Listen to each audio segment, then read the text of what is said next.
Assalamualaikum po sa inyong lahat. O sa wikang Tagalog po, ay sumainyo pong lahat ang kapayapaan. Ako nga po pala ang inyong lingkod, Yuritech at your service. May bagong kliyente po tayong may daladalang iPhone 15 Pro na walang power. Galing na daw po sila sa isang repair shop. At sa una ay napaandar naman daw po ng technician ang kanyang iPhone 15 Pro. Ngunit makalipas lang daw po ng ilang araw ay muling nawala ng power ang unit. Hanggang umabot daw po sila ng ilang beses na balik-balik sa nasabing repair shop. Kaya nag-decide na lang daw po ang technician na i-refund na lang ang kanilang ibinayad. Kaya ang una pong ginawa ko ay biniswal check ko po muna ang motherboard. Sabay nilinisan ko na rin po ito ng mabuti para fresh na fresh po tayong makapagsimula ng ating diagnosis. At ang una ko rin pong napansin sa motherboard ng matanggap po natin ay medyo malawak po ang space sa middle layer ng upper and lower board. Masyado rin pong oily ang loob at labas ng motherboard kaya obligado po talaga tayong linisan po ito dahil kahit magawa man po natin sa ganitong estado ay panigurado pong magbaback job din po ito sa atin.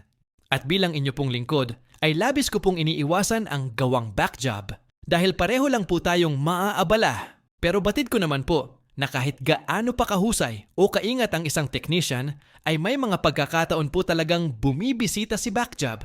Ngunit ganun pa man po ay handang-handa naman po tayong makinig at harapin ang mga hindi inaasahang backjob. Tulad po ng lagi ko pong sinasabi na panatilihin po nating laging malinis ang ating ginagawa. Hindi na po baling magulo ang ating lamesa. Ang mahalaga ay malinis po tayong magtrabaho. Moreover, cleanliness is half of the solution to any problem. At para magmukhang bago po talaga ang ating board, ay nilabhan ko pa po ito gamit ang ultrasonic cleaner with 99% of alcohol. Hindi lang oily flux ang natanggal, pati na rin po ang mga bakterya ay tanggal.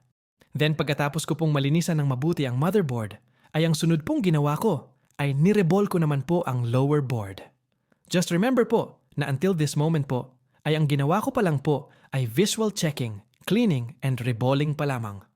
Hindi pa po tayo nag-start mag-advanced diagnosis dahil ang gusto ko po ay bago po ako mag-start mag-deep diagnosis ay parang sa akin po unang dinala ang iPhone na malinis at tila wala pang galaw.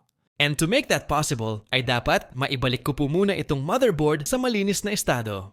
And after a long process ay natapos na rin po natin mapagdikit ang upper and lower board. And using our DC power supply, ay sinubukan ko po muna itong paandarin. And to my surprise, although I also expected it, ay muling nanumbalik ang kamalayan ng ginagawa nating iPhone 15 Pro. Then, ibinalik ko na po ang motherboard sa kanyang housing at ikinabit ko na rin po lahat ng mga parts na pinagtatanggal po natin kanina. To make it clear po na hindi pa po ito ang ating final solution, kundi nasa stage pa po tayo sa tinatawag naming observation. Under in-observation process, ay dito po kami nag-ongolekta ng mga data na makakatulong po sa gagawin naming solution sa issue ng iPhone. Like on diagnosis stage, ay napakahalaga rin po ng observation stage dahil dito po namin nalalaman ang lahat ng posibleng issue ng unit. Madalas po ay tumatagal ng oras o minsan ay araw ang observation process, kaya sana po ay maintindihan po ninyo na ginagawa lang po namin ito. Dahil ito po ang pinaka-best na paraan para sa amin na magawa po namin ang aming trabaho na may kapanatagan sa inyo bilang aming mga minamahal na mga kliyente. Mga ilang araw ko din pong inobserbahan itong iPhone. Sa unang araw po ay normal pong nagagamit ang unit. Ngunit sa ikalawang araw po ay nagpakita na po ng issue ang iPhone.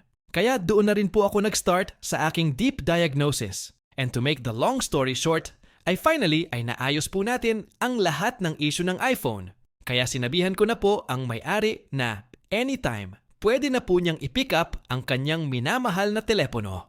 Maraming salamat po sa inyong patuloy na pagsusubaybay sa ating mga video. Naway kapulutan po ninyo ng kahit munting pakinabang ang bawat inihahandog ko po sa inyo.